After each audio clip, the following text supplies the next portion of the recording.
Good morning. It's coffee talk. It's coffee talk, but I don't have the coffee. The coffee is somewhere in this house, but we're still coffee talking. I'm jumping on here today because today is what we talked about this, what we are talking about this week in the inner circle. And I always like to say that over the years, this week has always been a really difficult week for lots of folks in the inner circle because it's just yicky. It's a yicky thing to talk about. And so many years I've had kickback of like, don't teach that. That's horrible. I don't want to do that. And then of course I give modifications, but I still really like the task. I still really think it's important. So I still teach it, but I give the idea, if you don't want to do it, of course you're free to do these other things. So, but I'm putting it out there for you too. Okay. Something you want to talk about, something icky? Yeah, let's talk about icky. So let's start the scene by let's imagine what it feels like when you're holding someone's hand. You're walking down the street and you're holding someone's hand, how that feels, right? You're holding it like this, or you're holding it like this. Just walking down the street, holding hands. I want you to think about how that feels, right? How you feel connected. You're both doing your own thing, but you're still plugged in, right? I want you to imagine as I offer you this topic to ponder that I'm holding your hand. Okay. I'm holding your hand.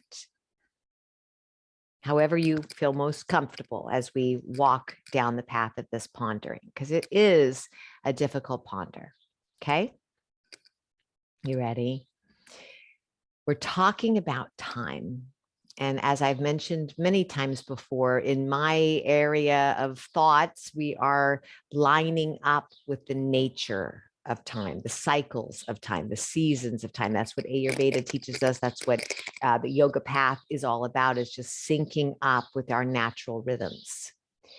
And when we think about our natural rhythms in nature, we know that there is the birth, we know that there is the growth, and we know that there is the decay, right? That's just the way it is. There's a birth, there's a growth, there's a decay in relationships, in humanity, in just the way the garden is growing, the plants are growing, right? There's the birth, there's the growth, there's the decay. Okay. And we ourselves are in some area of that. Most of us aren't being born, right? Most of us that are watching this have done a lot of growing, still continuing to grow. But there's a decay physically, maybe not mentally or emotionally, maybe not spiritually, but the physical body does slow down. I know. Kind of feels icky, doesn't it? You see, I'm holding your hand.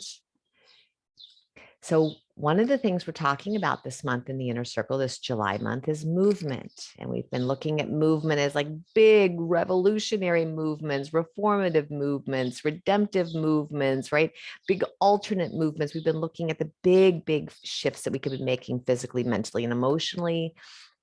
We've been looking at like, what are the goals? What are the goals of what you're wanting? What is it that you're wanting to get to? Where is it that you are? Where is that bridge that you have to walk? What are the steps that you have to take in order to climb this mountain? We've been really digging deep into this idea of movement, physical movement, like I said, mental, emotional, digested, like however it looks for you.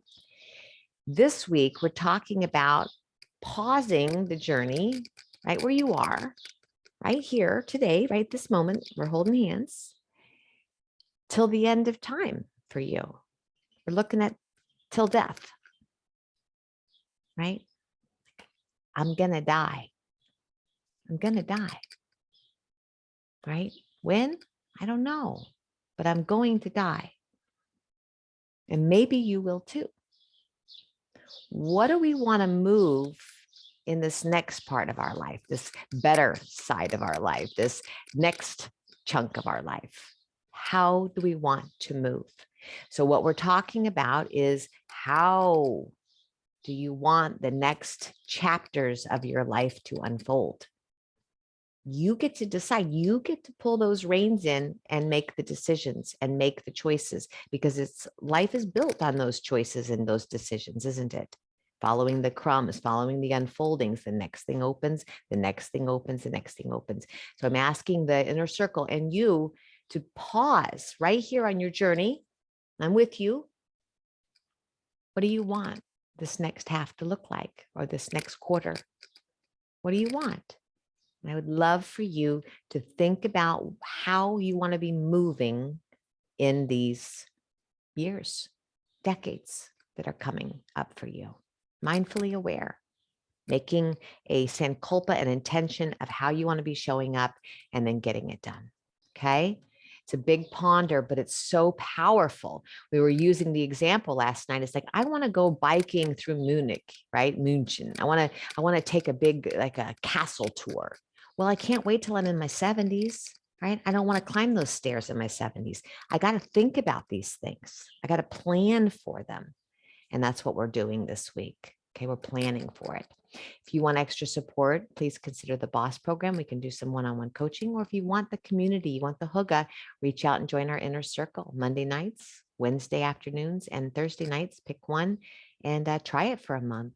It's a beautiful practice of coming together, feeling held, and getting things done.